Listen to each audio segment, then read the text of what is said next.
Hello बच्चों, आज हम इस वीडियो में बात करेंगे क्लास थर्ड के हिंदी ग्रामर यानी कि भाषा दृष्टि के लेसन नंबर 10 की, जिसका नाम है क्रिया।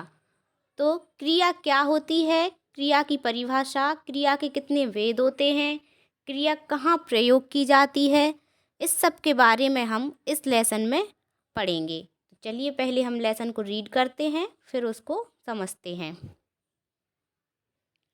सबसे पहले है, चित्रों को ध्यानपूर्वक देखो और पढ़ो। ये जो हमें चित्र दिए गए हैं, इनको देखना है और पढ़ना है। तो पहला है, घोड़ा दौड़ रहा है। तो घोड़ा क्या कर रहा है? दौड़ रहा है। फिर दूसरा है, राजेश पढ़ रहा है। राजेश क्या कर रहा है? पढ़ रहा है। तीसरा है, कविता गाना गा रही है। कविता क्या कर रही है? गाना गा रही है। इसके नीचे और भी चित्र दिए गए हैं, उनको भी देखते हैं और उनके बारे में क्या दिया गया है उसको भी पढ़ते हैं। इसके नीचे है, माँ खाना बना रही है। माँ क्या कर रही है? खाना बना रही है। फिर है, पिताजी पत्र लिख रहे हैं। पिताजी क्या कर रहे हैं? पत्र लिख रहे हैं। कुम्हार बर्तन बना रहा है। कुम्हार क्या कर रहा है? बर्तन बना रहा है। उपर्युक्त वाक्यों में रंगीन छपे शब्द दौड़ रहा है, पढ़ रहा है, गा रही है, बना रही है, लिख रहे हैं। क्या है? पहला है, दौड़ रहा है, पढ़ रहा है, गा रही है, बना रही है, लिख रहे हैं, बना रहा है। शब्दों से किसी काम के होने का या किए जाने का पता चल रहा है, इसलिए ये क्या है? क्रियाएं हैं। मतलब शब्दों के जिस रूप से किसी काम के करने का या होने का पता चले, उसे क्या कहते हैं? क्रिया कहते हैं। जैसे कि ये उदाहरण दिए गए हैं, इनमें क्या बताया गया है? माँ क्या कर रही है? खाना बना रही है। तो कौन सा काम हो रहा है? खाना बनाने का। पिताजी क्या कर रहे हैं? पत्र लिख रहे हैं। तो कौन सा काम हो रहा है? पत्र लिखने का। फिर है, कुम्हार बर्तन बना रहा है। तो कुम्हार क्या कर रहा है? बर्तन बनाने का काम कर रहा है। तो क्रिया की डेफिनेशन है, वाक्य के जिस रूप से या फिर जिस शब्द से किसी काम के करने या होने का पता चलता है, उसे क्रिया कहते हैं। क्रिया के बिना वाक्य अधूरा होता है। मतलब वाक्य में कोई ना कोई क्रिया, कोई ना कोई वर्ब होना जरूरी है। अगर वाक्य में, सेंटेंस में क्रिया नहीं होगी, वर्ब नहीं होगी, तो क्या होगा? वाक्य कैसा रहेगा? अधूरा रहेगा, इनकम्प्लीट रहेगा। अब आगे देखते हैं क्या है। फिर है, नीचे लिखे वाक्य पढ़ो। तो पहला वाक्य है, राम ने बाजार से फल। अब बाजार से फल के बाद वाक्य में कुछ है ही नहीं, तो कैसा है वाक्य? अधूरा है। राधा ने सुंदर नृत्य, इसके आगे भी कुछ नहीं लिखा है। फिर माली ने पौधों को पानी, करण मैदान में फुटबॉल, डाकिया पत्र। अगर वाक्य को पूरा करना है तो क्या, किस चीज़ की ज़रूरत है? क्रिया की। और ये वाक्य कैसे दिए हैं हमें? अधूरे दिए हैं। अब चलिए इन वाक्य को देखते हैं क्रिया जोड़कर। हाँ, तो देखिए लिखा है, क्या आप इन वाक्यों को समझ पा रहे हैं? नहीं समझ पा रहे हैं। आधे अधूरे वाक्य लिखे थे। राम ने बाजार से फल, इसके बाद कुछ लिखा ही नहीं था। लेकर खाए या फिर खरीदे या फिर बेचे, कुछ नहीं लिखा था। माली ने पौधों को, इतना वाक्य था। फिर था, राधा ने सुंदर नृत्य। अब वाक्य कैसा है हमारा?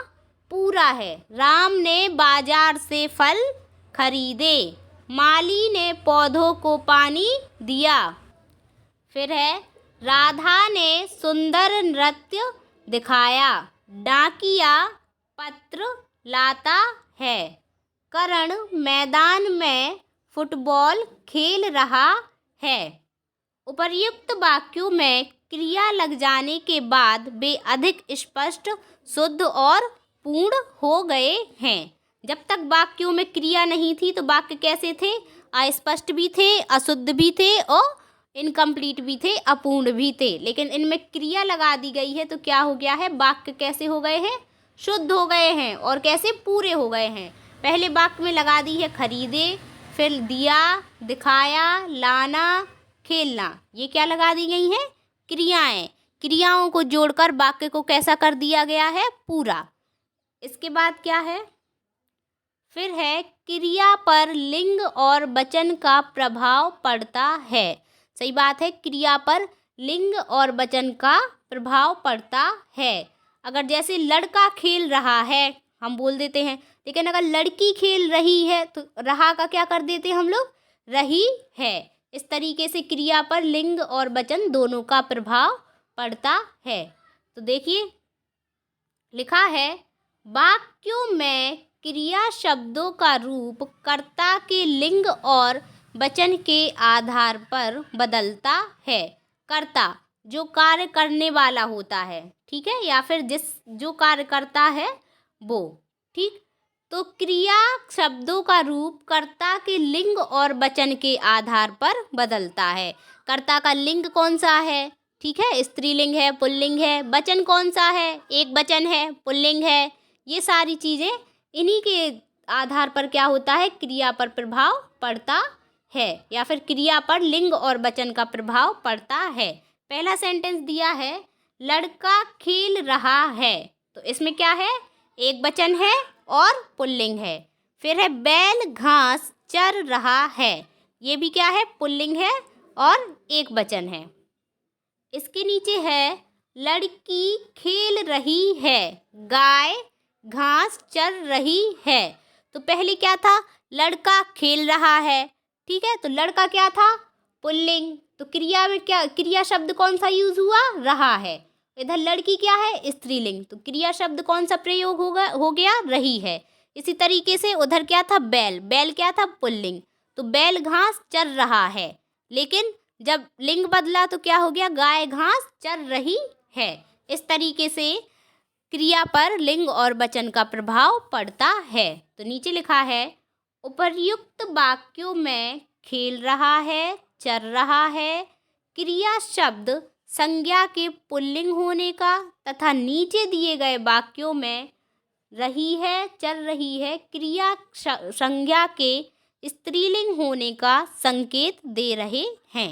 हाँ, पहले ऊपर वाले वाक्यों में क्या बता रहे थे कि चल रहा है और खेल रहा है, तो क्या है इसमें? कर्ता पुल्लिंग है, और नीचे क्या थे? कर्ता स्त्रीलिंग थे और एक वचन दोनों में है। क्रिया शब्दों में यह अंतर संज्ञा या फिर कर्ता के लिंग के कारण ही आया है। लिंग बदले तभी क्या हुआ? क्रिया भी बदली। जब लड़का था तो क्या हो रहा था? रहा है, और लड़की हो गई तो क्या हो गया? रही है। इस तरीके से क्रिया पर लिंग और वचन दोनों का प्रभाव पड़ता है। अगर लड़के होता तो क्या हो जाता? रहे हैं, तो उधर क्या हो जाता? एक वचन का बहुवचन हो जाता। चलिए देख लेते हैं हम लोग वचन वाला भी। पहले हमने क्या देखा? लिंग वाला। अब देख लेते हैं वचन वाला। तो लड़की पढ़ रही है, इसमें क्या है? एक वचन है, और लड़की पढ़ रही है क्या है? स्त्रीलिंग है। फिर है बकरी चर रही है, लेकिन इसके नीचे दिया गया है लड़कियां पढ़ रही हैं, तो लड़की का क्या हो गया? लड़कियां। लड़की क्या थी? एक वचन, और लड़कियां क्या हो गया? बहुवचन। इसी तरीके से बकरी का क्या हो गया? बकरियां। ठीक है, तो क्रिया पर काय का प्रभाव पड़ा? लिंग वचन का। ठीक है, क्रिया पर लिंग और वचन दोनों का प्रभाव पड़ता है।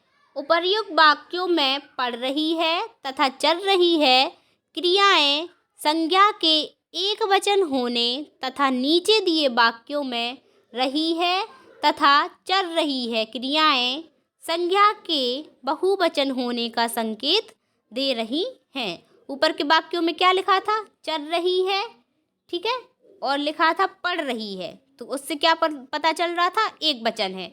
लेकिन क्रियाएं नीचे वाक्यों में रही हैं, देखो आप, है और है में फ़र्क देखो। ये है यूज किया जाता है, ये वाला एक वचन के लिए, ठीक है, और ये वाला है हो गया बहुवचन। इसमें बहुत डिफरेंस होता है। इधर देखो बिंदी लग जाए तो हो जाता है बहुवचन, और बिना बिंदी के क्या है एक वचन। इस चीज़ को याद रखना है। और फिर ये उनने कर्ता तो चेंज कर ही दिया है। बकरी का हो गया बकरियाँ, और लड़की का हो गया लड़कियाँ। आगे देखते हैं। आगे है याद रखने। ठीक है, याद रखने योग्य बातें। आपका लेसन इतना ही था, उसमें बताया गया। क्रिया के प्रकार इसमें बताए नहीं गए हैं, केवल इतना बताया गया है कि क्रिया की परिभाषा क्या है। वाक्य में जिस शब्द से किसी काम के करने या होने का पता चले उसे क्या कहते हैं, क्रिया कहते हैं। और क्रिया के बिना वाक्य कैसा रहता है, अधूरा होता है। और क्रिया पर वचन का और लिंग का प्रभाव, दोनों का प्रभाव बताया गया है। अब हम देखते हैं इस लेसन की एक्सरसाइज अभ्यास। तो सबसे पहले है सही उत्तर पर सही का निशान लगाओ। तो का वाला है, जिस शब्द से किसी काम का करना या होना पाया जाए उसे कहते हैं। तो हमने पहले ऊपर ही डेफिनेशन पढ़ ली है। जिस शब्द से किसी काम के करने या होने का पता चले उसे कहते हैं क्रिया। ठीक है, तो क्रिया पे टिक कर देंगे।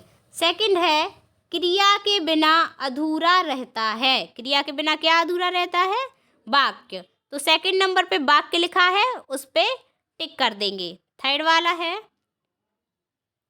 गा, क्रिया पर प्रभाव पड़ता है।